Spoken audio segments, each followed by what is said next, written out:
tí mo jí Elédùmarè, mo pe Elédùmarè bàbá, bá mi ṣe o, àtọ́nìyàn bá mi ṣe, ọmọ aráyé má ṣàyé mi ní kòròkòrò, ọ̀gbanigbani dákun dábọ̀ dákun,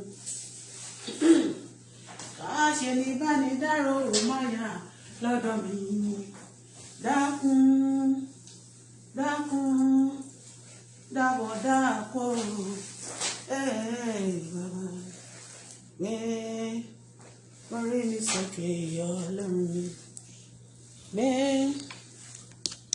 orí mi sókè Ọlọ́run mi, nígbà tí ìṣòro tẹ̀ tí kò sí olùrànlọ́wọ́, gbé orí mi sókè Ọlọ́run mi. Attention, attention, attention. Ọlọ́run mi, mò ń wojú rẹ lórí ayé mi. Ọlọ́run mi, I will sit down today. Mò ń wojú rẹ lórí ilé mi. Aráyé ti wò mí títí wọ́n ní iṣẹ́ tí mò ń ṣe ò lè tán iṣẹ́ ayé mi. Mo gbàgbọ́ pé ọjọ́ tí ẹ bá bẹ iṣẹ́ mi wò, àṣetì á kúrò láyé mi. Gbé orí mi. Okay, happy Friday. Hello. Omi jẹ́ ojú mi ń bèrè àánú rẹ̀ bàbá. Omi jẹ́ ojú mi ń bèrè àánú rẹ̀. Omi jẹ́ ojú mi o.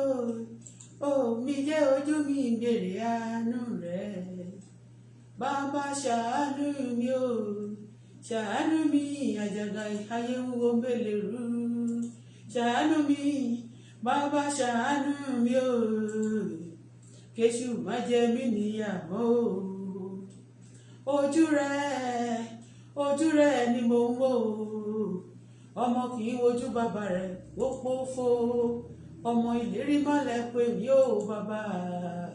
Mú ìlérí rẹ̀ ṣẹ ò láyé mi. Thank you, Father, for this afternoon. Wonderful day. Friday. Thank you, our Father, our Savior. Receive my praise and thanks right now. I cover myself, my people, my daughter, my husband, my well-wishers, all my well-wishers all over the world. I cover them with the power of God, with the favor of God, with the protection of God. No evil shall be for us. In the mighty name of Jesus. Daddy, I want to speak right now. Father, speak through my mouth. Direct my tongue. Whatever I ban, Father, please ban them. Whatever I lose, Father, lose them. In the mighty name of Jesus, the word of my mouth shall bring solution. In the mighty name of Jesus, thank you, Father, because always answer praying. Every plans of the enemy against me, against my daughter, against all my wishes, Father, destroy that plan now. In the mighty name of Jesus, thank you, Father, because we answer prayer. I worship you, Lord, because we're God. For in Jesus' name we pray.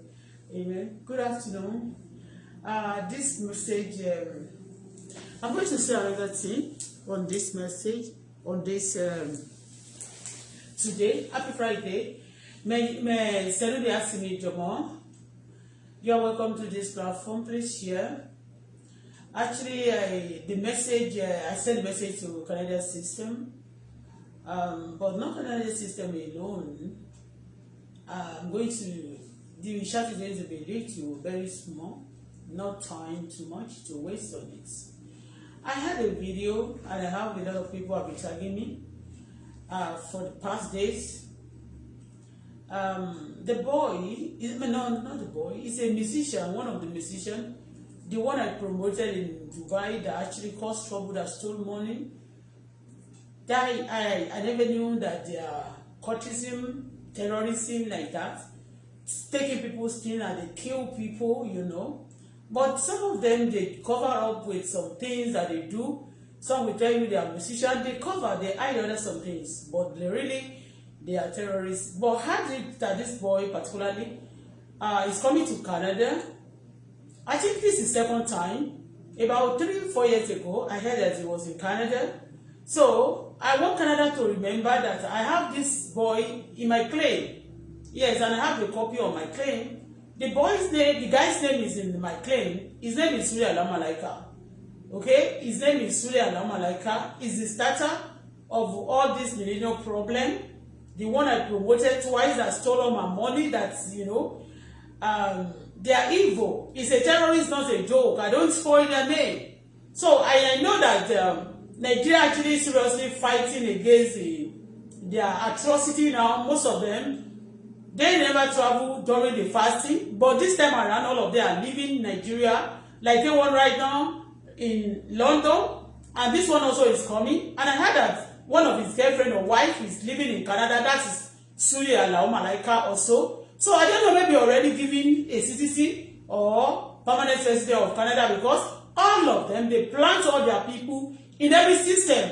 But I'm using this system, this time, these days, this hour, and this minute to just, to call attention of migration and as a whole Canada system, that this boy is dangerous to the system. Anybody, anytime they are coming to your system, they are not eating, they are not increasing your economy. They always destroy system. Okay? Directly, indirectly. So, Malaika, if he's already in Canada, I want attention to be focused, serious attention. And also, if he's coming, I don't think he should be allowed into the system at this period. Okay? Because Nigeria right now, I think they said they are trying to sanitize. Yes. But some of them, the leaders, all this majority of these people running up and down now, they are leaders of all these terrorist group. Okay? And they are trying to escape.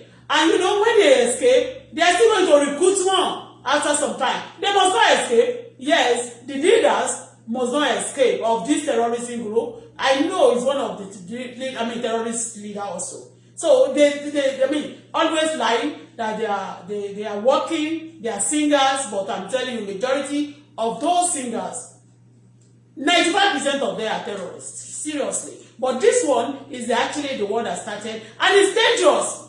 I could not go to Nigeria because of I run away from them, and even up to date, I'm still until I have a lot of guarantee before I visit Nigeria. So I don't want those people, and I don't think it's right. So far, I already have a claim reporting them to the whole Canada system and to the whole Nigeria, United Nations. They should not be flying up and down and see they are the controller of the system. I know surely that some people pack them up in this system as well. I don't know those ones, but it's dangerous for the system, and everybody should say no to this killing and this bad attitude. Fraud is the smallest thing they do. They kill. Killing is nothing to them. You understand? But they will tell you they have never killed. Nobody will tell you that they have been a killer if they have not been arrested. Okay? These criminals have no label. But with the experience I've got with these people, they should stop them. The system of Canada should not be a place these people should be flying up and down. Okay? They are dangerous to the system of Canada. Seriously. They are dangerous. Those people can destroy the citizens of their own country that can do that to people. They should be blocked in some country that want to be decent. If there is nothing about it, if some people are great, if great people of this nation are not backing them up, so they should be blocked. That boy especially, I'm not giving you, there's no guarantee. It's very dangerous to the system. Okay? There's fasting and prayer, and he's a Muslim. He also trained in one of these mosques, what is the name of this mosque? That used to train them and send them out to destroy in your balance. So, he's coming to Canada right now. I don't know what he's coming to do. Because this is a period of Ramadan. He should be in Nigeria and be praying, or go to Saudi. Because they always go to Saudi during the Ramadan. I don't know what he's coming to Canada to do at this period. It's dangerous to Canada system. Also dangerous. Okay? Because the way the government of Nigeria are attacking now, a lot of them may be sending some people into the system, not because of anybody, to be targeting me. I don't feel safe. Like I want to go out now, but when I saw that, I'm telling you, because these people to kill is nothing. To them, they kill. So please, Canada, I plead. Okay? I just plead that this boy, if this boy have not arrived in Canada as at today, it should be stopped. It's dangerous for the system. Let us say no to terrorists. If anybody can destroy their system to that level, destroy their system, and maybe, they take they hold us to, I don't want to talk much because I'm not feeling good, and anytime I'm not feeling good, I don't speak right. So I'm not feeling good about this. So there's nothing, it has nothing to do in the system of Canada right now because he's a Muslim. And at this moment, he has to be fasting and praying. So what is he coming to Canada to do? He's coming to Toronto. He said he's coming to Toronto. And the Toronto to this place is very close. The last time I was still visited Canada, and that's when I say I need a car. There's actually a car that I bargained. They gave me another car. And since then, they have given me another trouble. The one I was using, also they took that from me. A lot of things is going on. So this system is not for, it's not their system. And I'm here, I'm not destroying anybody. I'm only trying to build everybody, for surrounding to be safe. We have children, we have a lot of, we want to live and live, we want to be safe. We want our facilities to be okay. When these people, when the trouble, when they are facing trouble now in their home, and they are the one giving the trouble, the problem people, the government want to be fighting, they are the creator of it, and they will be running up and down. That boy should be stopped. That guy should stop. Should be stopped. That guy should be stopped. Even the one that he has in the system of Canada should be investigated. All these terrorists, they slaughter their women, and they destroy other people's husbands, children. This boy, particularly Sule Alao Malaika, if he's not in Canada right now, should be stopped. It's dangerous, he's a terrorist. I'm telling you, nothing but the truth. But they will tell you, they are singers, they are this, they are pretenders. We have seen a lot of celebrity that, with bad many things, bad attitude, bad many things. So, Nigeria, they are, in majority of Nigeria celebrity, especially this one, they are very, very dangerous. I am telling you, they are dangerous. If their system also could listen and pay attention to their criminality from, sins. No, very sure that they are very dangerous. If Nigeria government could stand, against this criminal at this junction, they are terrible. Nobody should about them. But if you have anything, if you have been the ones that have been sponsoring them, no problem, you can about them. But if you are not the one, and you don't want their system, your system to be, you don't want them to destroy your system, the way they do to our country, Nigeria, then reject them. They need to reject them. Let us stand against this terrorism and killing. No submissive, no regret whatsoever. No regret whatsoever. They stole my money. He spoiled my business. They did a lot of things to me. They couldn't follow my baby. Since I came to Canada, they've been sending a lot of people because they have so many, they are so numerous, to also assassinate me and my daughter in this system. Let us stand against terrorism. I say no to terrorism. I say no to killing. Nobody have other city. Nobody have right to kill other people. So, Sule Alao Malaika is dangerous to Canada system so far. So the wife also, I think she said, he said, somebody, according to the information, I've said this before, about 6 years ago when I started blogging, he has a wife, the second wife or third wife is here in Canada. And I know by now, maybe he has his paper already, and again, they are going to extend the paper to him as well, if actually got the paper. So all these people, they are dangerous. And planting people into system also, we are just here to help them. The system of Canada, because they be sending message to me, speak for Canada. But if you are speaking the truth and people you are being punished for saying the truth, you are being targeted for saying the truth, you are being punished, being tortured. But I know Canada is still my country. I have right to be a dual citizen, and I wish Canada very, good. I wish my country also well. And I want my country also to be liberated, to be set free from those killing and those nonsense. So if now that the government of Nigeria want to actually sanitize and do something about them, they should not be running to other people's system. They should not be running to other people's system. And I'm telling you right now, this guy is a Muslim. By now he's supposed to be praying. During the Ramadan, he will never travel. But because I had some news that there actually some things is going on seriously in Nigeria, and that's all of them are running up and down, they are running escalator. And I believe Canada should not be a hiding place for these terrorists. They should not be. Canada should not allow anybody attacking or destroying their system or destroying others. So I under their system. This system of Canada is for the good people, and because Canada is a wonderful country, it's not for terrorists, it's not for bad people.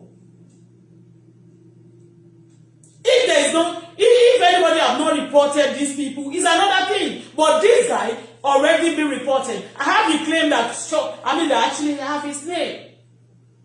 And it's the starter, the millennial problem is the starter of it. It's the guy that I promoted in Dubai that stole all my money, that did a lot of things to me, that blackmailed me, and they killed. You see, a lot of things have happened. None of them have said sorry for what they have done. And they are coming again. It's dangerous for me. And also, they are dangerous for the system of Canada. They are dangerous also for my daughter.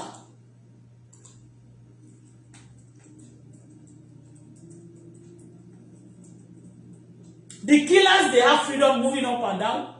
We complain about them and they're flying up and down. And they be the one to be talking. Telling you that you cannot move. Please, Canada government, Canada migration, see to this. I don't know the passport number, but that's the name. And it's a musician, Yoruba musician especially. I will put the picture also. His picture, I'm going to place his picture on this. It's a terrorist for me.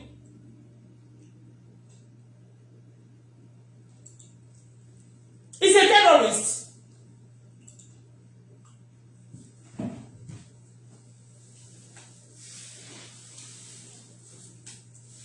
There's some people who train them for, yes, they train them.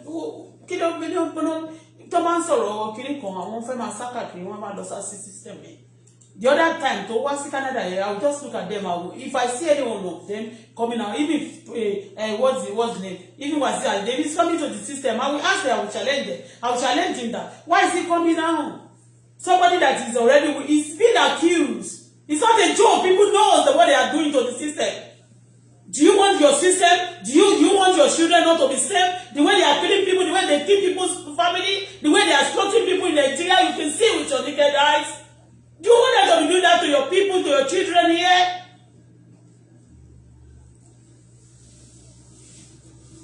That's it. I don't have much to say. Sule Alao Malaika, where is the face? Where is the face of the guy?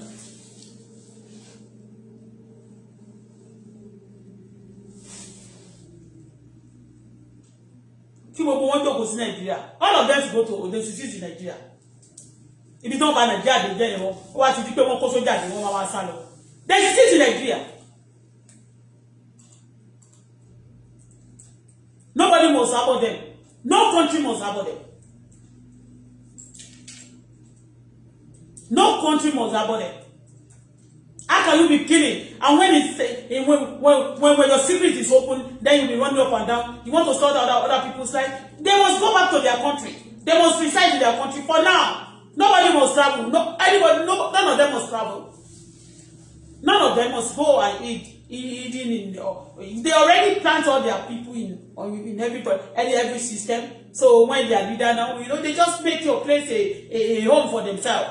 And any killer that makes your country or your side, your house, or your close by he start to build by your side, of course they are going to try to practice their own that activities. What they do in their system, they will practice it because if you want to learn now. Wọ́n máa sọ pé wọ́n ba orúkọ wọn jẹ́ ni orúkọ wọn náà bàjẹ́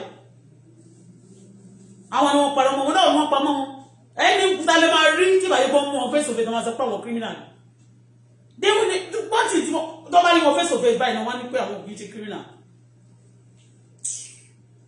Please, the story that started of recent about 13 years ago, that is 14 years ago, 2011, 14 years ago. That guy, the musician, is one that caused it. I heard that he's coming to Canada to come and play. For what? He's a terrorist. Read my lips. The guy is a terrorist. Majority of those people who train by the monks, who train them, I don't know what they call it. In that Yoruba, they are terrorists. I tell you. Sule Alao Malaika must be stopped.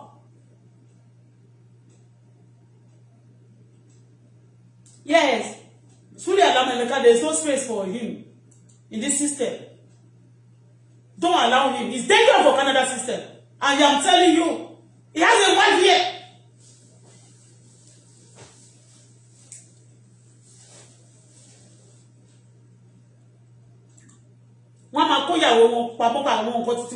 They will be going around hiding their own children, hiding their own people, and they destroy other people's children, they destroy other people's relationship, they destroy other people's money and progress. It's busy working since the day he destroyed my business. And they will tell you they are terrorists, don't know anything. Open law, me ko fe obi ti ya fe je lára mi. After to gba gbogbo owó mi tán, tó jà mí lólè. Ó lọ fe obi ti ya fe je lára mi ngba yìí. And then after they won't pa me, ó fẹ́ wá sí Canada mi. It's a terrorist, Canada system. If they go to any system, let me just bring out. Let me just show you the picture. I know if you want to know the picture, you want to know. I know Canada is good in investigation. I mean, investigating. They are very good. I know that. Sule, what that? You phone to mo copy poster in Toronto. Sule Alao Malaika in Toronto. Toronto call. Ontario ni.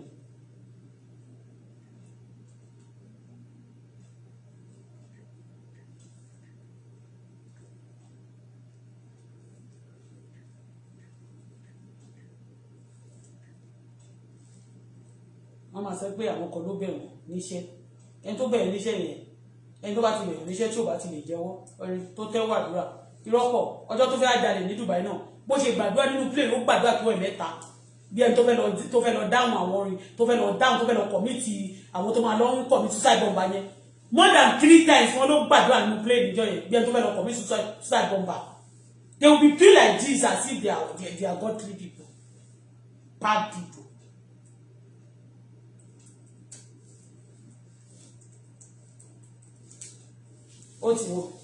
This is him. Look at him. Look at him. Let me show you another thing. That's the boy. He will tell you that he's always singing. He's a singer. They are terrorists. Don't forget, I register is in my claim. If you want to see, I've shown the name of this guy several times. If system of Canada actually want to respect themselves, I want to be safe for future, not because of me alone. Already, I reported this to to the system of Canada. In my petition with migration, the name of this guy is there. A lot of things is happening right now in Nigeria. They want to come to Canada. During the Ramadan, all of them used to stay in Nigeria or they go to Saudi. They used to pretend to go to Saudi to go and pray, Understand? So what is he going to do now in the system of Canada? The other day they sponsor somebody to come to Canada, just home and finish me up. And when you are saying, they say you are lying. And they will support you, that evil people.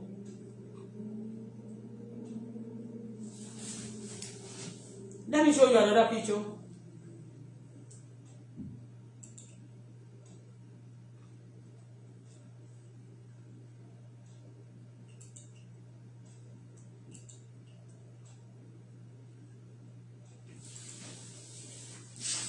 See, this is him with American dollar. Even when you complain about, you can see that when people complaining that they stole from them, they are stealing people still, you see. They front the money, that's American dollar that is holding now. You can see. Let me show you from the back. No place for the criminal to hide, especially this system. You see? Did you see? That's American dollar. You see?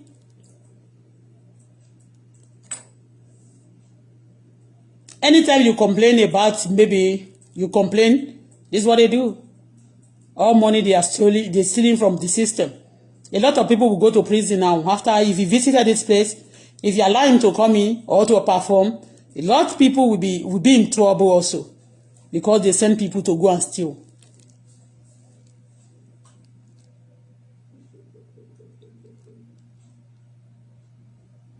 Olórí burúkú ni ìwọ tó sọ pé ìyàwó Dangote, be careful about your blood pressure. Ta ló sọ fún ẹ pé wọ́n ní blood pressure? Ayé yín ilé máa ní. Ayé yín ṣe kò dùn mọ́ yín ẹ̀ kí lẹ wá ń sákiri fún kò ní dá fún ìwọ tó sọ yẹn. Blood pressure yẹn ilé ní. Tó bá bí ìyá ní dáadáa sí. Àwọn trooper ti dé, àwọn French trooper, àwọn Nàìjíríà náà ti kó kíní wọlé for peacekeeping ṣebí you are killers now olórí burúkú yín.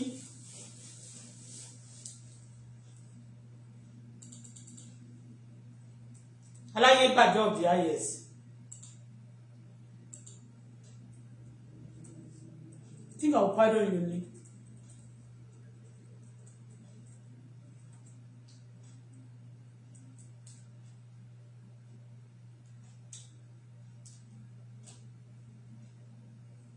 You can go to any country, other country. This Canada is not for terrorists.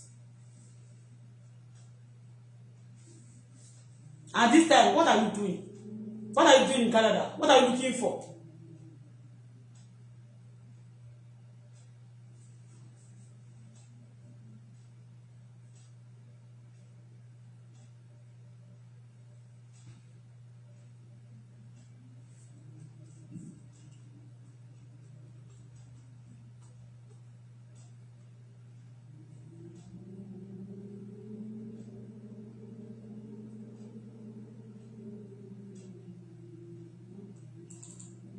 So sit down, perform right now, stay at home, or you go to Saudi. Abi by the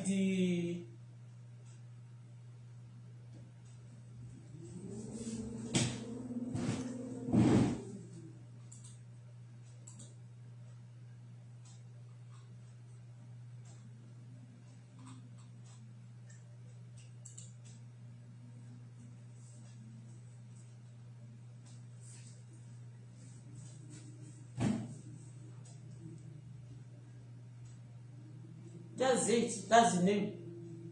Sule Alao Malaika.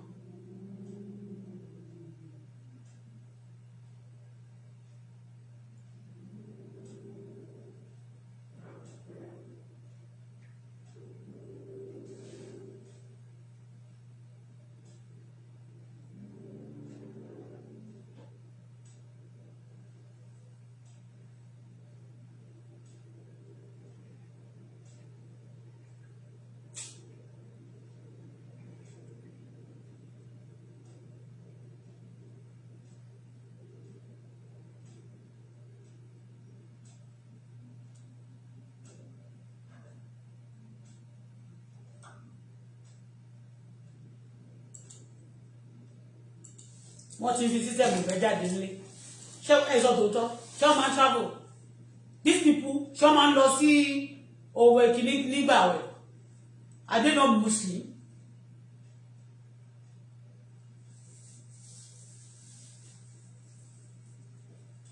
di ìgbà tí wọ́n ti sáìn àwọn gbogbo cultism gbogbo àwọn tó ń da orílẹ̀-èdè Nàìjíríà rẹ̀ especially Yorùbá land sí tó ti sáìn gbogbo lẹ́tà kí ni wọ́n fẹ́ máa sákiri fún nígbà wo báyìí ṣe bí kọ́tẹ́ máa ń sọ nìyẹn ṣe bí ìwé Muslim tó bá kú nígbà wo báyìí àjọ náà straight you killing people you don't want to die ṣége.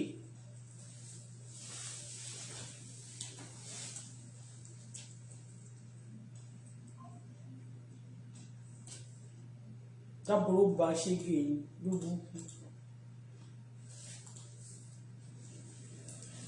ọmọ bíi tí ìwé petition yẹn wà. In my room. What do you want? Eh? Yeah, bring it.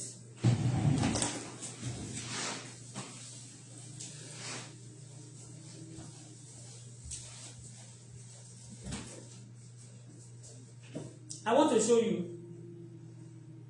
For you to know this name is there. When somebody have a claim, claim. You have a letter, a petition against somebody, you will pick up. Why do they want to swap they want to take the law for granted? I have a case against them.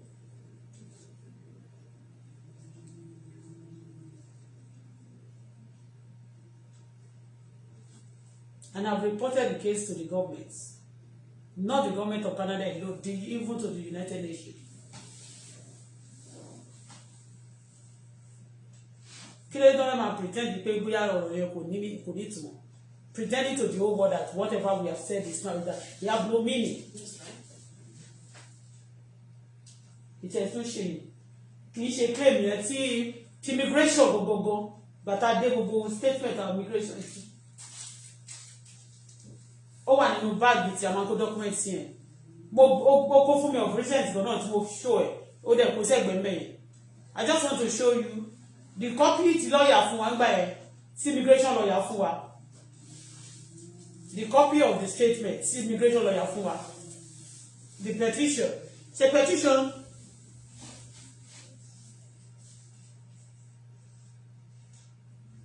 nonsense gbogbo pé wọ́n kidnap bá ìwárí wọn máa front gbogbo ilé ẹjọ́ mẹ́ta kí ló tẹ̀ ìsákiri lórí social media mọ́ a lot of them involved in battle akọ òṣùwọ̀n ní jẹ́ agbọ́rọ̀ noise maker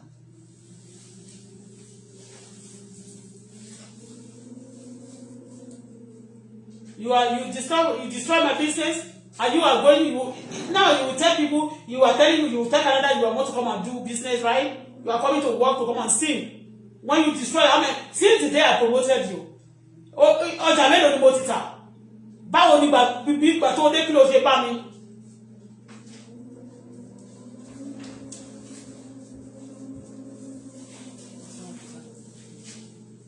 Pardon? One of the documents is in the back. The back? One of these documents.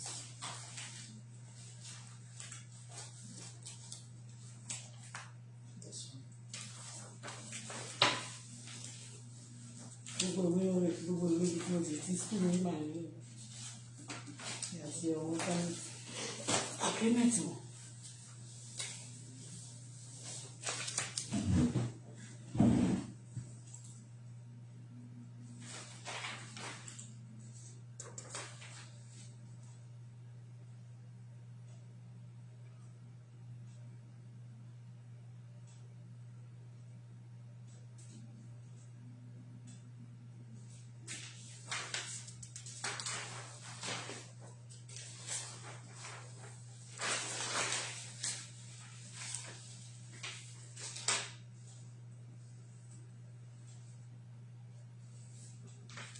Ìfún ẹni tó ti kú gan orúkọ ẹ̀ wà bí Joy Ajayi gan wà nígbà.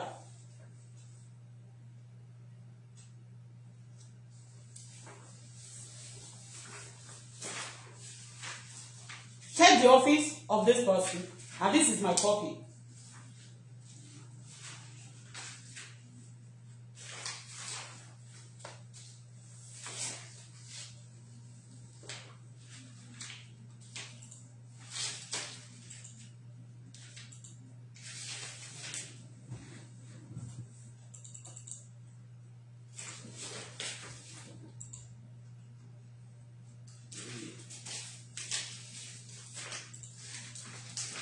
And I will show you the stamp first.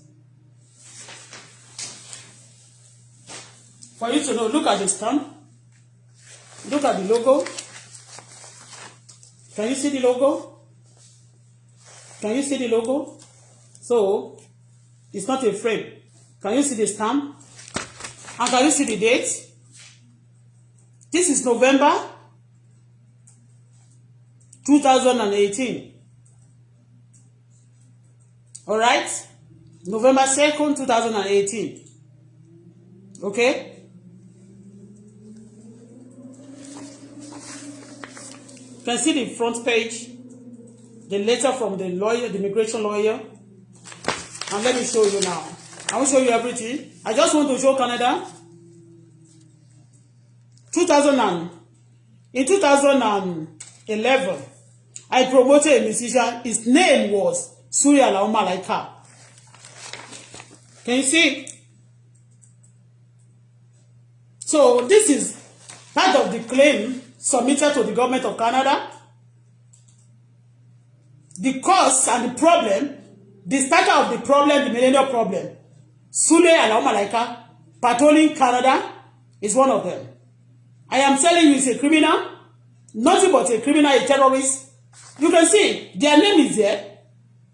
So, these have been submitted to the immigration of Canada, and which, under United Nations law.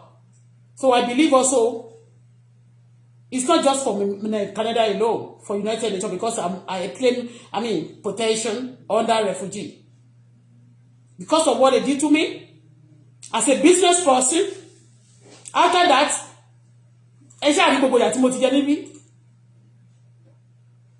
people stabbed me. I do my business before. And you can see today, life was difficult. He started it. You cannot be flying up and down for me when I'm suffering with my daughter and my father or baby is gone for it also. It's a criminal offense, but these people take the law for granted. Not their country alone. They take all the whole world for granted. They go into people's system. A lot of things are going to be missing after Toba Wabi. A lot of things are going to be missing. They sponsor a lot of bad things in the system. When they go to anywhere, they sponsor. I have a lot of story to say about it today. I don't want to say anything. You can see, this is name. At this page, can see? So, it must be stopped. It's a criminal. It's dangerous for system of Canada. It's dangerous also for me. It's part of the people we run away from. They connect together. They work together. We don't sell in with some celebrity. They are all in clique. So, Canada government immigration, it must be stopped. It's a criminal for real. It's not good for your system. I was a businesswoman. Somebody approached me to promote him. I told them I'm not a promoter. And they say I'm going to have money. That when I do invest my money immediately, I'm going to do the first time was second one. They stole millions of dollars from me. Thousands of dollars. Since then, I didn't balance. Up to date, I struggle. I mean, the basic moving up and down. They tell you that they have the backbone in Nigeria, so you cannot come to Nigeria. And they are flying to the system, and I complain already. I registered the issue to the government. It's a slap if they are coming to your system. It's not because of me alone. They catch you for nothing. They take you for granted. That's not good. If the care is not taken, they destroy your system. We will be worse than Nigeria. I don't hate them, but when people are wicked, they are mean.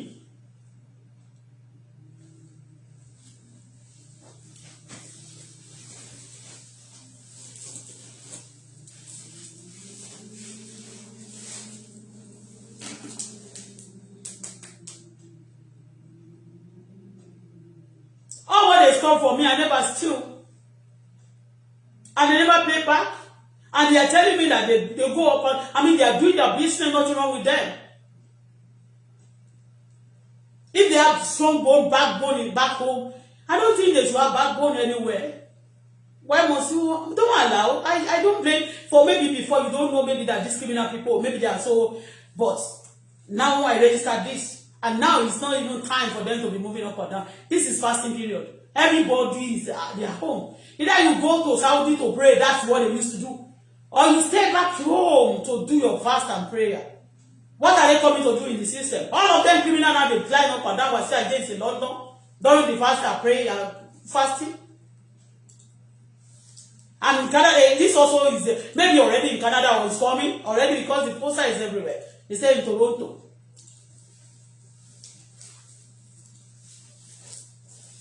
So, Immigration of Canada. I reported the case to the immigration. So what is it coming to do? To do what? To tell you that he control Canada, that his father is the chairman of the, is the director of United Nations or what?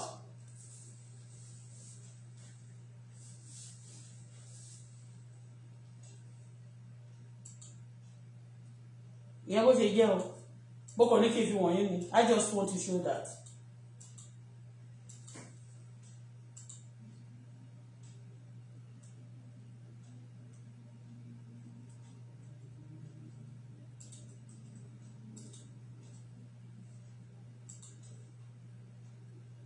Àtìgbà tí problem yẹn ti ṣẹlẹ̀ kò yẹ kò sí movement kò yẹ kí movement kí ni movement fẹ́ máa wà fún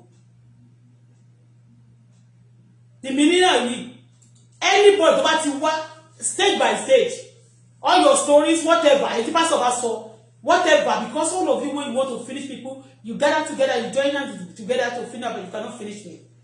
Ètò bá ti ọjọ́ pastor, ǹdẹ́ bá ti ṣe la máa sọ. O lè tí wọ́n jà ṣe o ti sanwó tó gbà lọ́wọ́ mi padà ní. Gbogbo business tó bàjẹ́ wọ́n ń ṣe business yẹn kiri. Ìwọ máa post pé o tọ́jú ọmọ tiẹ̀ ní ṣoríire. Inú ogbó ni máa ń gbóná sẹ̀ no retreat, no surrender. No retreat, no surrender.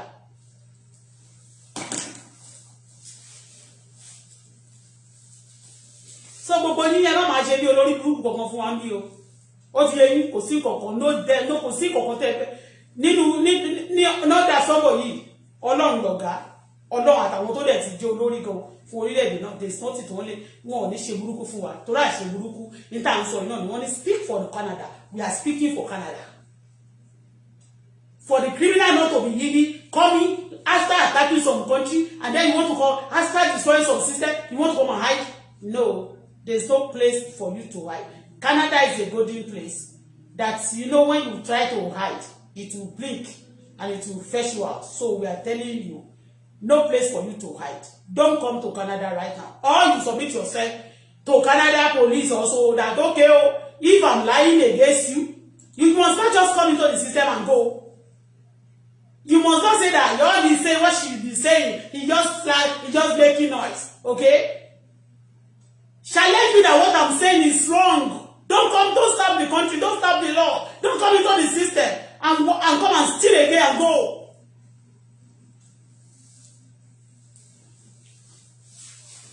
Omi yìí burú ni ẹrù pa bá yín ṣeré níbà. Bá yín ṣeré, ajá tó bá ti yóò kò ń bá yín ṣeré. O ti gbọ́ rí, ajá tó bá ti yóò kò kì í bá yín tí o ti yóò ṣeré, tó yí ti dàrú. Ẹ máa ṣèkà fún yàn tẹ́ máa tún gbójú ni pé kò sí nǹkan tó máa ṣe mẹ́. Tó bá ti bí iye ẹ̀dá, tó bá ti bí iye ẹ̀tún bí ayọ̀ máa kó máa bọ̀. Ìyẹn bó ṣe jẹ́. Ọjọ́ kan ó wá sí Canada. Let me tell you this story. The first day, is it first day or second day? The first time, the first promotion when it was going, you know, after the promotion, after everything, you know, because the first one, I was still dreaming. I never knew that the guy was so terrible like that. I thought it was a mistake, you know, but that's not the area.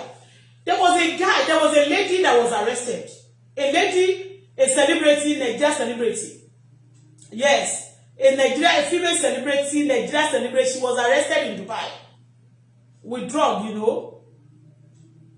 The lady she was arrested, and this guy now gave my, you know, the little, there was a girl living with me then, my house girl. And that lady now, she's also with a village. I never knew that they are all together. That they plant all these criminals around me. The lady, she was the one taking care of my baby, you know, at times when I'm going out, you know, for my business. She gave this lady $100. That's my girl. She gave that my house girl $100. That somebody, a guy is coming to collect the $100. I said, for what? Because I was expecting him to give me money. Like, okay, let that money, whatever information they want to pass across, I should be the one to give it to my girl. He said, no, somebody is coming to come and meet this girl. That there was a person, he was not telling me that there was a lady. He was telling me, explaining that there was a lady was arrested in Dubai with drug. I said, what? Drug? You involved in drug? He said, no, he's a friend and also a sister to one of his friends. Do you understand? He said that lady is a friend and also a sister to one of his friends. That, okay, I said, okay, no problem. But systematically, you know, they want to communicate because he's systematically sending another person to call. So when somebody is calling my house girl, I won't be worried that, okay, already she was sent an error. You understand me? But there was a game. Do you understand? The same girl that they planned to be my house girl, to be my nanny then, with Efele, up to date. She's from Ososa, Ijebu. They know each other. Everything was planned. They are criminal. Now, when they are coming, I am telling you with those band boys, if he's coming right now with the band boys, they are going to come with some recipe to the system, and they're going to go with a lot of things. They're going to a lot of atrocity, a lot of crime going to be committed that you will not know that they are the one. They are coming. They are virus. When they come to when they go anywhere, they affect the place negatively. There's nothing they are not adding value to any system. Just have it at the back of your mind. A lot of people will go to the shop and fraud people just because they want to satisfy them. And they use some devilish chants. They are devilish. They will use some spell on those people. They command them spiritually.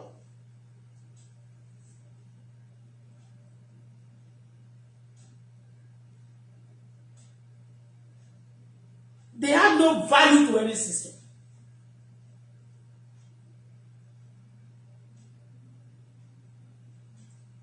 Tax one also. They don't pay tax. They rape people. They steal from people. They kill people. They terrorize people because they believe that they have a lot of crowd and nobody can do anything to them. At least, nobody should be above the law. Nobody. I believe nobody should be above the law. Let these people, teach these people some sense. If some of them are being used for the scapegoats, use them as some of them as a scapegoat. Other people will sit right. When you are giving them freedom of committing sin, freedom to kill, freedom to fraud, freedom for batting, just to do whatever they want, and they go scot-free. It's a taboo. There is no system that allows that will continue to excel. Let's say no to this bullshit. I say no to killing, frauding, scamming, terrorism. Bullshit! I say no to them. They are bullshit. Some of them will tell you they are not drinking. Since he is born, he have never smoked. He will never drink. He have never tasted drink alcohol and fucking words. They use that to disguise also. If you are not drinking, you are not smoking, but you steal, you terrorize, you kill. The same guy is the one that took me to the this is the same boy. Mama show if the money you stole from me, have you returned the money? Did you say sorry to all what evil things you have done? Why must you destroy my own business I want to be doing? Because you still want to... No, please. I just want to give you one story. I don't want to talk much. But you saw story, boy, many times. The story of this guy, many times. The same person told me, don't tell anybody when you are coming after promoting him. The first one, he said, don't tell anybody that you are coming to Nigeria. We are going to, because we are so nice plus you are so nice. I don't know that they want to kill me. And I was believing that, okay, I didn't do bad to them. I didn't tell anybody except the lady living with me. And my baby she was still a baby then. I think she was about, how old is my daughter? My daughter about maybe 6 years or so. 2011, my daughter was 6 years. No?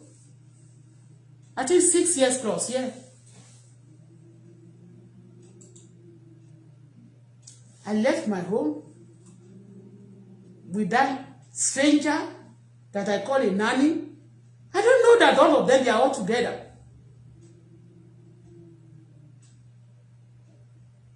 I traveled from Dubai to Nigeria and they picked me up. That very night, they lodged me. I paid for the hotel. They lodged me in that hotel. And then very early in the morning, a black car Maxima mi ò rántí number ẹ̀, mi lè rántí number ẹ̀. A black Nissan Maxima. Around that 5 o'clock in the morning, and we face Ibadan. They didn't tell me where we are going to. Getting to Ibadan, I was saying, where are we going after Ibadan? About to get to Olode, moving to another state. I said, where are we going to? It's still not Ibadan. You know, before we get to a toll gate Ibadan, there was a serious accident. A car was just run to us and hit out that bumper. And it was a serious accident. I thought we were going to stop there and go back home. They continue because they have a mission. And he dropped me there, he left. I've told you the story. The story is on the media. But no time for story today. The same boy, killer, terrorist, ritualist.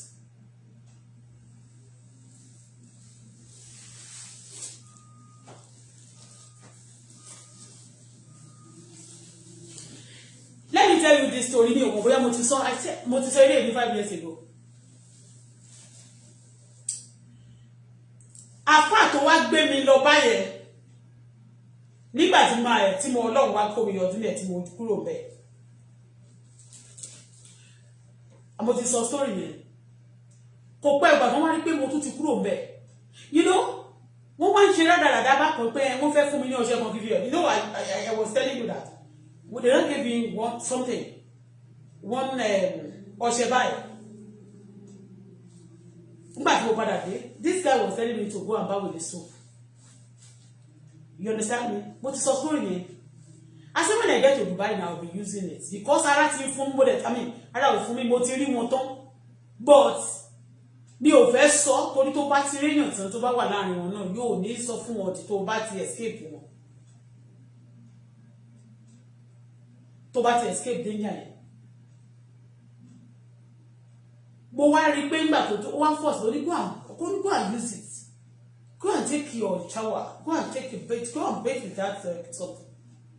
I said, okay. Please, you guys will excuse me. I'm going to the bathroom. I didn't use it. And I came back. I said, I've used it.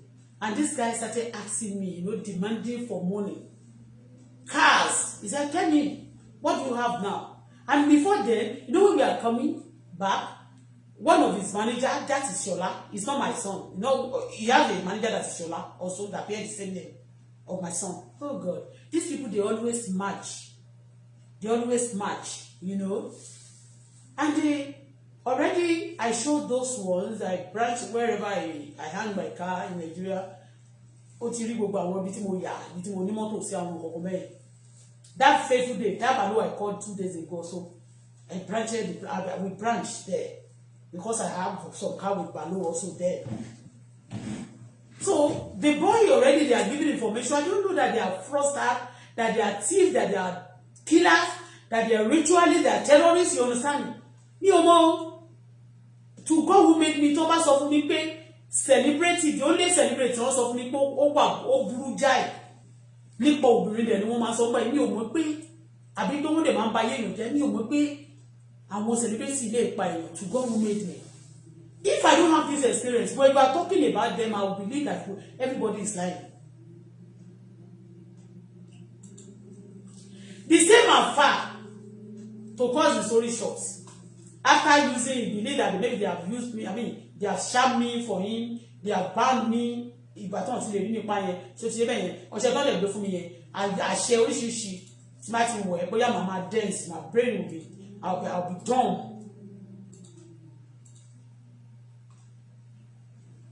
Later, when I got to Dubai, I now asked this person. I started calling. This Safa also be calling me. They are not afraid. They will still be calling you, monitoring you, try to do something against you till you die. Because they have whatever you have, they have already connection, they already network. They want to and they will bring all your family together. Yes, they work with all your family. These terrorists, they will tell you now he's coming to meet his family or he wants to come and sing for Canada, some people in Canada. They are coming to drop some virus. They are coming to affect this system for bad things, for negative, not for positive. Do you know the Alpha also is a 419? Their father was telling me that they have some boys in America. If I lie against them, but sorry, I don't lie. Actually, I lie. This is my Bible, and this is my Al-Quran. This is the two. The Al-Quran I mean, somebody dashed me the Al-Quran. I'll be even, Mama can't say, so what? Could you come and study Al-Quran? But you must study Bible. Okay, my download there, sorry, English here, sorry, You have English, but so about to download there, yeah. I'm first study, I want to have knowledge of it.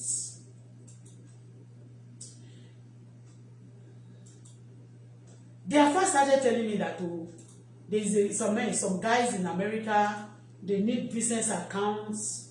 Yes. That they need, I said, I don't have business account. Say they want to buy something in Canada. I mean in America, I mean in Dubai there. Do you know the way they used to search for people?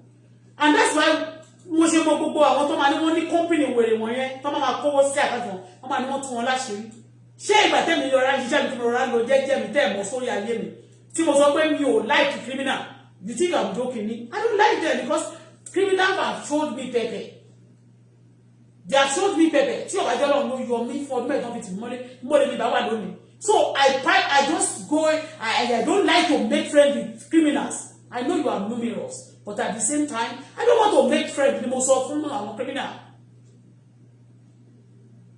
Nígbà tí mo wà Dubai, bí mo ṣe máa ń wà ní dọ̀lẹ́lẹ́, kò ṣe pé wọ́n tì mí mọ́lé. I always stay. I don't want trouble for myself. But when you run away from them, they will still come and one man call them when they come and knock your door. And this person was telling me, this account was not telling me, they want my account number. I said, no, I don't have an account number. They say they want to buy something. But I said some guys are in there, right? If you want to buy something, and there's some people you can send money to if you want to buy anything. Me, I don't help people to buy anything. I do business for myself. Any money coming for me to my account is my money. And for my business. So I don't want to help anybody. I don't help anybody to buy anything.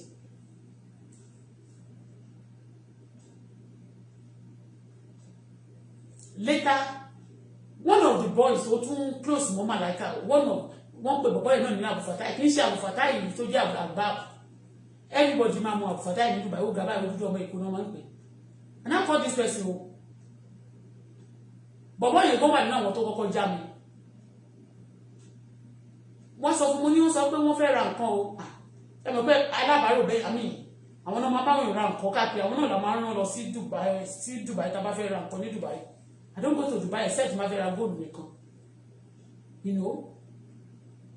Later ni wọ́n wá sọ fún mi pé ẹni bó ni mo ti mọ̀ wọ́n ní mo ní bí ìmọ̀rí ìgbàgbọ́ ṣèbí through Malaika náà ni.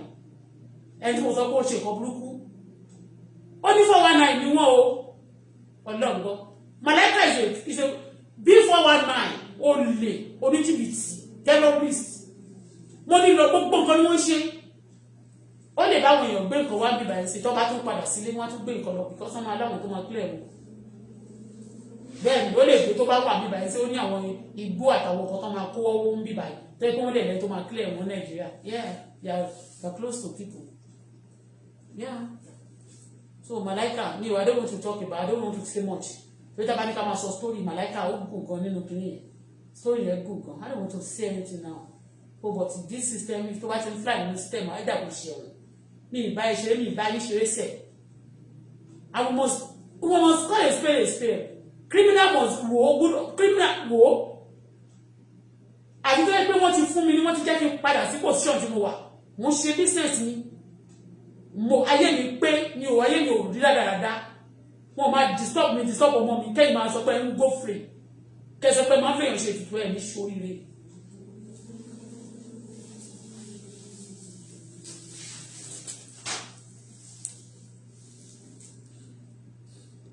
Ó ní dreamer.